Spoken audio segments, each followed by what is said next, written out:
आज की इस वीडियो में क्लास 7th की साइंस का 5th चैप्टर अम्ल, क्षारक और लवण के बारे में जानेंगे। साथ ही इंडिकेटर या सूचक किसे कहते हैं इसे जानेंगे। यहाँ पे देखिए एक टेबल दी हुई है। इस टेबल में पदार्थ का नाम दिया हुआ है और इनका स्वाद कैसा है ये बताना है। नींबू का रस खट्टा होता है, संतरे का रस ये भी खट्टा होता है, सिरका या विनेगर इसका स्वाद भी खट्टा होता है।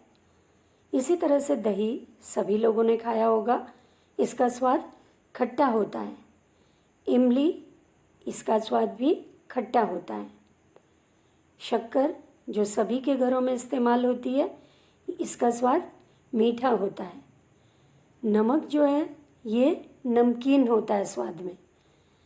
आंवला इसका स्वाद खट्टा होता है।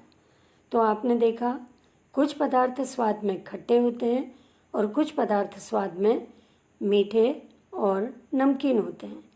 कुछ पदार्थ ऐसे भी हैं जो स्वाद में कड़वे होते हैं और स्वादहीन भी होते हैं कुछ पदार्थ। अब देखिए दही, नींबू का रस, संतरे का रस, सिरका, आंवले का स्वाद खट्टा होता है क्योंकि इन पदार्थों में अम्ल होता है या एसिड होता है। एसिड के कारण ये स्वाद में खट्टे होते हैं। इस पदार्थ की प्रकृति कैसी होती है? इन पदार्थों की प्रकृति अम्लीय होती है। इन पदार्थों में पाए जाने वाले अम्ल प्राकृतिक अम्ल होते हैं। खाने का सोडा या बेकिंग सोडा जो हम लोगों की किचन में होता है, ये स्वाद में कड़वा होता है। यदि इसको अपनी उंगलियों के बीच में हम रगड़ें तो ये साबुन जैसा चिकना लगता है। सामान्यतः ऐसे पदार्थ जिनका स्वाद कड़वा होता है और जो स्पर्श करने पर साबुन जैसे लगते हैं, क्षारक कहलाते हैं। इन पदार्थों की प्रकृति क्षारकीय कहलाती है। तो देखिए स्वाद में जो भी पदार्थ खट्टे होते हैं, इसमें कोई ना कोई अम्ल उपस्थित होता है। यहाँ पे दिया हुआ है देखिए एक टेबल, इसमें पहले कॉलम में अम्ल का नाम है और दूसरे में ये किस में पाया जाता है ये दिया हुआ है। जैसे देखिए एसिटिक अम्ल ये किस में पाया जाता है? सिरका में। फॉर्मिक अम्ल चींटी के डंक में। आपने देखा होगा जब चींटी किसी को डंक मारती है तो उसके पैर में दर्द होता है क्योंकि वो उस शरीर में फॉर्मिक अम्ल छोड़ देती है। साइट्रिक अम्ल नींबू कुल के फलों में जैसे संतरा, नींबू, मौसमी में साइट्रिक अम्ल होता है। लैक्टिक अम्ल दही में पाया जाता है। ऑक्जेलिक अम्ल पालक में होता है। एस्कॉर्बिक अम्ल जिसे विटामिन सी भी कहते हैं, ये आंवला, नींबू, संतरा में पाया जाता है। टार्टरिक अम्ल इमली, अंगूर इनमें पाया जाता है। अब यहाँ पे देखिए इस टेबल में एक क्षारक का नाम है और ये क्षारक किस में पाए जाते हैं दिया हुआ है। कैल्शियम हाइड्रोक्साइड चूने के पानी में पाया जाता है। अमोनियम हाइड्रोक्साइड जो खिड़की के कांच वगैरह साफ करने के काम में आते हैं पदार्थ, उनमें अमोनियम हाइड्रोक्साइड पाया जाता है। इसी तरह से सोडियम हाइड्रोक्साइड और पोटेशियम हाइड्रोक्साइड साबुन में होता है। मैग्नीशियम हाइड्रोक्साइड ये दूधिया मैग्नीशियम या जिसको मिल्क ऑफ मैग्नीशिया कहते हैं उसमें पाया जाता है। तो इस तरह से ये जो टेबल है इसमें क्षारक के नाम दिए हैं और ये किस में पाया जाता है ये दिया हुआ है। अब देखिए कुछ पदार्थ ऐसे होते हैं जो जिन्हें हम नहीं जानते, उनको हम नहीं चख सकते क्योंकि वो जहरीले हो सकते हैं। तो हमें कैसे पता चलेगा वो अम्लीय है या क्षारकीय? इसके लिए इंडिकेटर या सूचक का इस्तेमाल किया जाता है। जब सूचकों को अम्लीय या क्षारकीय पदार्थ के विलयन में मिलाया जाता है तो उनका रंग बदल जाता है। जैसे हल्दी, लिटमस, गुड़हल की पंखुड़ियाँ इंडिकेटर का काम करती हैं। यहाँ पे देखिए चित्र में लाइकेन का चित्र दिखा रखा है। ये लाइकेन जो है इससे लिटमस निकाला जाता है और ये दूसरा जो चित्र है ये लिटमस पेपर का चित्र है। अब देखिए लाइकेन से जो लिटमस निकाला जाता है, ये लिटमस के द्वारा अम्लीय विलयन और क्षारीय विलयन की पहचान करते हैं। ये लिटमस में भिगोकर ये पेपर तैयार किया जाता है। एक लाल लिटमस पेपर है, एक नीला लिटमस पेपर है। लाल लिटमस पेपर को जब क्षार में डालते हैं तो ये नीले रंग का हो जाता है, और नीले लिटमस पेपर को जब अम्ल में डालते हैं तो ये लाल रंग का हो जाता है। तो सामान्यतः जो लिटमस पेपर या लिटमस पत्र इस्तेमाल में आता है ये लाल रंग का और नीले रंग का होता है। तो लिटमस किससे निष्कर्षित किया जाता है? लाइकेन से। ऐसे विलयन जो लाल अथवा नीले लिटमस पत्र के रंग को परिवर्तित नहीं करते उदासीन विलयन होते हैं। ऐसे पदार्थ ना तो अम्लीय होते हैं और न क्षारकीय। हल्दी एक प्राकृतिक इंडिकेटर है या नेचुरल इंडिकेटर या प्राकृतिक सूचक है। अब देखिए इसको हल्दी पेपर कैसे बनाते हैं। 1 चम्मच हल्दी का पाउडर लेकर इसका पेस्ट बनाकर इसको फिल्टर पेपर पर या ब्लॉटिंग पेपर पर लगा देते हैं और उसको सूखने देते हैं और इसकी पतली पतली पट्टी काट लेते हैं। तो ये हल्दी पेपर कहलाता है। इसके द्वारा हम अम्लीय विलयन और क्षारीय विलयन की पहचान कर सकते हैं। अगर हम हल्दी की पट्टी पर 1-2 बूंद साबुन के विलयन की डालेंगे तो वो लाल रंग का हो जाएगा। यहाँ पे देखिए एक टेबल दिया हुआ है और पहले कॉलम में जिस विलयन का टेस्ट करना है उसका नाम दिया हुआ है, दूसरे पर हल्दी के विलयन पर इसका क्या प्रभाव पड़ता है और तीसरे में हमें बताना है, टिप्पणी लिखनी है। नींबू के रस को हल्दी के विलयन में डालते हैं तो कोई प्रभाव नहीं होता क्योंकि नींबू का रस अम्लीय है। संतरे के रस को हल्दी के विलयन में डालने पर कोई प्रभाव नहीं होता क्योंकि ये भी अम्लीय है। सिरके को अगर हल्दी के विलयन पर डालेंगे कोई प्रभाव नहीं पड़ेगा क्योंकि ये अम्लीय है। दूध या मैग्नीशियम को अगर हल्दी के विलयन में डालेंगे तो लाल रंग हो जाएगा क्योंकि ये क्षारकीय है। क्योंकि दूध या मैग्नीशियम जो होता है इसको हल्दी के विलयन में डालने पर लाल रंग देता है क्योंकि ये क्षारीय है। खाने का सोडा ये भी लाल रंग देता है क्योंकि ये भी क्षारीय है। चूने का पानी जो है अगर हल्दी के विलयन में डालेंगे लाल रंग देगा क्योंकि ये भी क्षारीय गुण इसमें होते हैं। शक्कर के विलयन को अगर हल्दी के विलयन में डालेंगे तो कोई प्रभाव नहीं होगा क्योंकि शक्कर का विलयन उदासीन होता है। नमक के विलयन को अगर हल्दी के विलयन में डालेंगे तो कोई प्रभाव नहीं होगा क्योंकि नमक का विलयन भी उदासीन होता है।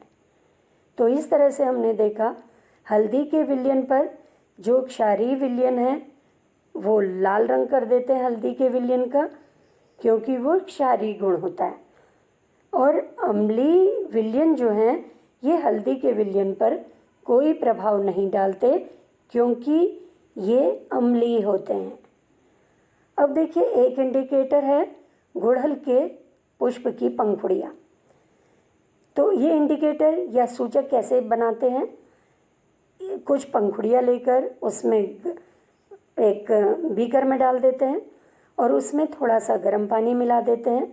कुछ देर तक रहने देते हैं जब तक कि पानी जो है रंगीन ना हो जाए। जब पानी रंगीन हो जाता है तो इसका मतलब इंडिकेटर तैयार हो गया। इस इंडिकेटर की 5-5 बूंदें विलयन में जिसका टेस्ट करना है उसमें मिलाएंगे तो उससे हमें पता चल जाएगा कि ये विलयन अम्लीय है या क्षारीय।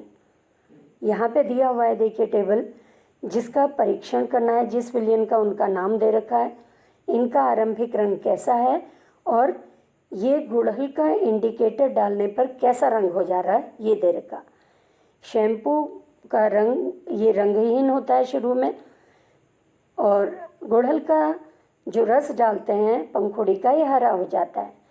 नींबू का रस रंगहीन है, लेकिन अगर इसमें गुड़हल की इंडिकेटर डालते हैं मैजेंटा हो जाता है। सोडा जल रंगहीन है, इंडिकेटर डालने से हरा रंग हो गया। इंडिकेटर है यहाँ पर गुड़हल के पुष्प का जो रस है वो। सोडियम हाइड्रोजन कार्बोनेट ये रंगहीन है, हरा रंग हो जाता है। सिरका रंगहीन है, ये सिरका मैजेंटा कलर हो जाता है। शक्कर का विलयन ये भी रंगहीन होता है। शक्कर का विलयन में क्या होता है, अगर इसमें गुड़हल का रस डाल देते हैं इस पर कोई प्रभाव नहीं पड़ता है। नमक का विलयन ये रंगहीन है, इस पर भी कोई प्रभाव नहीं पड़ता है। तो इस तरह से देखा, जो विलयन अम्लीय हैं हल्दी का इंडिकेटर डालने से उनका रंग मैजेंटा हो जाता है। यहाँ पे दिया हुआ है, देखिए अम्ल का नाम दे रखा है और इस पर लिटमस का, हल्दी का, गुड़हल के इंडिकेटर का क्या प्रभाव पड़ता है ये दिया हुआ है। अब देखिए, पहले हाइड्रोक्लोरिक अम्ल है। लिटमस पेपर पर प्रभाव ये क्या करता है, नीले को लाल कर देता है। सल्फ्यूरिक अम्ल नीले लिटमस को लाल कर देता है। सोडियम हाइड्रोक्साइड लाल लिटमस को नीला कर देता है। हल्दी के पत्र पर HCl का कोई प्रभाव नहीं है। सल्फ्यूरिक अम्ल का भी कोई प्रभाव नहीं होता। सोडियम हाइड्रोक्साइड उसको लाल कर देता है। इसी तरह से गुड़हल के पुष्प के सूचक पर प्रभाव, गुड़हल के पुष्प के सूचक पर अगर हाइड्रोक्लोरिक अम्ल, सल्फ्यूरिक अम्ल डालते हैं ये मैजेंटा हो जाता है। सोडियम हाइड्रोक्साइड डालते हैं तो ये हरा हो जाता है। तो इस तरह से इंडिकेटर के द्वारा हम अम्ल क्षार की पहचान कर सकते हैं। अब यहाँ पे देखिए, किसी परख नली के 1/4 भाग को डाइल्यूट हाइड्रोक्लोरिक अम्ल से भरेंगे। इसका रंग देखेंगे, फिनोप्थलीन विलयन के रंग को भी नोट करेंगे। दूसरे में फिनोप्थलीन का रंग है। सूचक के 2-3 बूंद अम्ल में डालेंगे। देखिए यहाँ पे, देखिए चित्र में जिसमें पर्पल कलर दिख रहा है डार्क, इसमें फिनोप्थलीन है। दूसरी टेस्ट ट्यूब में अम्ल है, उसमें थोड़ा सा फिनोप्थलीन डाला है। अम्लीय विलयन में ड्रॉपर से सोडियम हाइड्रोक्साइड की 1 बूंद डालकर उसको हिलाएंगे तो उससे क्या विलयन का रंग परिवर्तित हो जाता है। विलयन को धीरे धीरे हिलाते हुए बूंद बूंद करके सोडियम हाइड्रोक्साइड इसमें मिलाते रहेंगे जब तक कि हल्का गुलाबी रंग ना आ जाए। जैसे ही विलयन का रंग गुलाबी होता है, इसमें डाइल्यूट हाइड्रोक्लोरिक अम्ल की 1 बूंद मिलाएंगे। अब क्या होता है, विलयन का रंग फिर से रंगहीन हो जाता है। अब फिर से 1 बूंद सोडियम हाइड्रोक्साइड की डालेंगे तो क्या होगा, फिर से गुलाबी रंग वापस आ जाएगा। तो इसका मतलब क्या है, जब विलयन क्षारकीय होता है तो फिनोप्थलीन गुलाबी रंग देता है, लेकिन अगर विलयन अम्लीय होता है तो ये रंगहीन हो जाता है। तो इस तरह से फिनोप्थलीन भी इंडिकेटर है जिससे अम्लीय और क्षारीय विलयन की पहचान करते हैं। जब किसी अम्लीय विलयन में क्षारकीय विलयन मिलाया जाता है तो दोनों एक दूसरे के प्रभाव को उदासीन कर देते हैं। अम्ल और क्षार की उचित मात्रा मिलाने से विलयन की प्रकृति न तो अम्लीय रहती है और न क्षारकीय। या हम कह सकते हैं अम्ल तथा क्षारक दोनों के गुण गायब हो जाते हैं। इस प्रकार बना विलयन न तो अम्लीय होता है और न क्षारकीय। अब ये क्रिया उदासीनीकरण की क्रिया कहलाती है।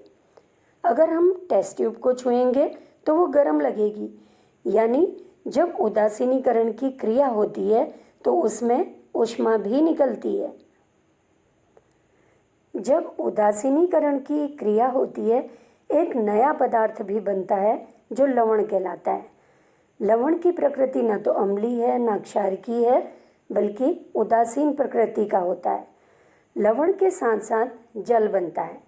तो हम कह सकते हैं किसी अम्ल और किसी क्षारक के बीच होने वाली अभिक्रिया उदासीनीकरण अभिक्रिया कहलाती है। इसको देखिए, यहाँ पे पूरा समीकरण दिया है, इससे समझिए। देखिए, उदासीनीकरण का समीकरण है अम्ल प्लस क्षारक, इससे लवण और जल बनता है और ऊष्मा निकलती है। इसको हम ऐसे भी लिख सकते हैं, देखिए हाइड्रोक्लोरिक अम्ल में अगर सोडियम हाइड्रोक्साइड मिलाया जाता है सोडियम क्लोराइड बनता है। सोडियम क्लोराइड क्या है, लवण है। H2O बनता है जो जल है और साथ ही ऊष्मा निकलती है। तो इस तरह से ये अभिक्रिया उदासीनीकरण की अभिक्रिया है। आपने अम्लीय वर्षा का नाम जरूर सुना होगा। अब अम्लीय वर्षा जैसे नाम से ही पता चलता है, जब वर्षा के जल में अम्ल की मात्रा अधिक होती है तो वह अम्लीय वर्षा कहलाती है। वर्षा जल में अम्ल कहाँ से आते हैं? देखिए, अम्ल जो है वायुमंडल में जो कार्बन डाइऑक्साइड होती है, सल्फर डाइऑक्साइड है, नाइट्रोजन डाइऑक्साइड जैसी गैसें वायुमंडल में रहती हैं, ये वर्षा जल में घुलकर क्या बनाती हैं? कार्बोनिक एसिड बनाती हैं, सल्फ्यूरिक अम्ल बनाती हैं, नाइट्रिक अम्ल बनाती हैं। अम्ल जो हैं ये क्या करते हैं?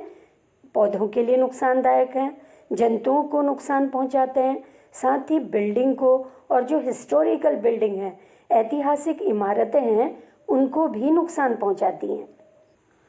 जब वर्षा के जल में carbon dioxide, sulphur dioxide, nitrogen dioxide घुलकर कार्बोनिक एसिड, सल्फ्यूरस एसिड और नाइट्रस एसिड बनाते हैं तो अम्लीय वर्षा होती है। अब हम देखेंगे दैनिक जीवन में उदासीनीकरण के कौन कौन से उदाहरण हैं। सबसे पहला है अपाचन।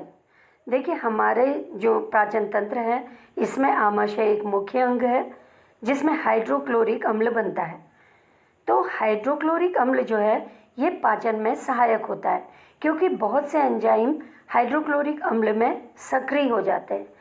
लेकिन कभी कभी आमाशय ज़रूरत से ज़्यादा अम्ल निकालता है जिससे जलन की शिकायत होती है या अपाचन होता है। इसके लिए एंटी एसिड या प्रति अम्ल दिया जाता है जो उदासीनीकरण की अभिक्रिया करके अपाचन को सही करता है। इसी तरह से देखिए, चींटी अगर किसी को डंक मारती है तो क्या होता है? दर्द होता है क्योंकि वो अम्लीय द्रव डाल देती है। यहाँ पर क्या करते हैं, अगर खाने का सोडा लगा दिया जाए या कैलामाइन विलयन लगा दिया जाए तो उदासीनीकरण की अभिक्रिया होती है और दर्द में आराम होता है। इसी तरह से रासायनिक उर्वरकों का जब इस्तेमाल किया जाता है तो मिट्टी का टेस्ट किया जाता है पहले। यदि मिट्टी अधिक क्षारकीय है तो भी पादपों के लिए अच्छी नहीं है, अत्यधिक अम्लीय है तो भी अच्छी नहीं है। तो किसान क्या करते हैं, जब मिट्टी अत्यधिक अम्लीय होती है तो उसे बिना बुझा हुआ चूना या कैल्शियम ऑक्साइड अथवा बुझा हुआ चूना, कैल्शियम हाइड्रोक्साइड जैसे क्षारक मिलाए जाते हैं। और यदि मिट्टी क्षारकीय है तो इसमें जैव पदार्थ मिलाए जाते हैं जैसे कंपोस्ट खाद। ये क्या करते हैं, मिट्टी में अम्ल निर्मुक्त करते हैं जिससे उसकी क्षारकीय प्रकृति उदासीन हो जाती है। इसलिए जब उर्वरक डाला जाता है तो मिट्टी का पहले टेस्ट किया जाता है। अब देखिए, इसी तरह से कारखानों के अपशिष्ट में अम्लीय पदार्थ मिश्रित होते हैं। यदि ऐसे अपशिष्ट पदार्थों को सीधे जलाशयों में या नदियों में डाल दिया जाएगा तो मछली या अन्य जल में रहने वाले जंतु नष्ट हो सकते हैं। इसलिए कारखाने के अपशिष्ट को जलाशय और नदियों में विसर्जित करने से पहले क्षारकीय पदार्थ मिलाकर उदासीन किया जाता है। जब अपशिष्ट उदासीन हो जाएगा तो जल में रहने वाले जीवों को कोई हानिकारक प्रभाव नहीं होगा। अब देखिए, पूरे चैप्टर को संक्षेप में क्या क्या आपने सीखा। ये है पहला, अम्ल स्वाद में खट्टे होते हैं जबकि क्षारक स्वाद में कड़वे होते हैं और उनको छूने पर साबुन जैसे लगते हैं।